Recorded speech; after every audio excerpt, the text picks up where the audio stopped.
ভালো আছো? তোমার আজকে বিয়ে? পড়াশোনা করো? কোন ক্লাসে পড়ো? ক্লাস 4 পড়ো? এই বিয়ে কি তোমার মা বাবা দিতেছে? তুমি রাজি আছো? তুমি কি জানো না যে 18 বছরের আগে মেয়েদের বিয়ে হয় না? পছন্দ হলে 18 বছর পরে বিয়ে হবে, সে তোমার সাথে প্রেম করবে, এতদিন অপেক্ষা করবে তোমার জন্য।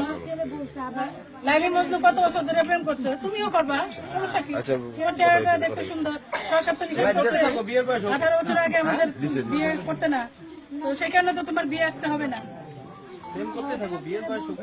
ছেলে তো অপেক্ষা করবে, ছেলে তোমাকে ভালোবাসে।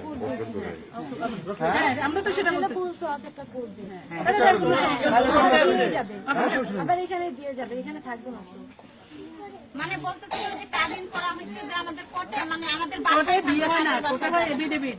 ওটা লেখা আছে উপরে দেখবা, এফিডেভিট। আমাদের কলমা করে শো হয়েছে। কলমা আপনি পড়ছেন, ওটা কোনো ডকুমেন্টারি না। জন্ম নিবন্ধন নাই, ভোটার আইডি নাই, আপনার দেখলে তো এটা তো হয় না। 9 বছর 8 বছর আপনার 1 বছরের জেল হবে, তাহলে ওনার জেল দিয়ে দেবে।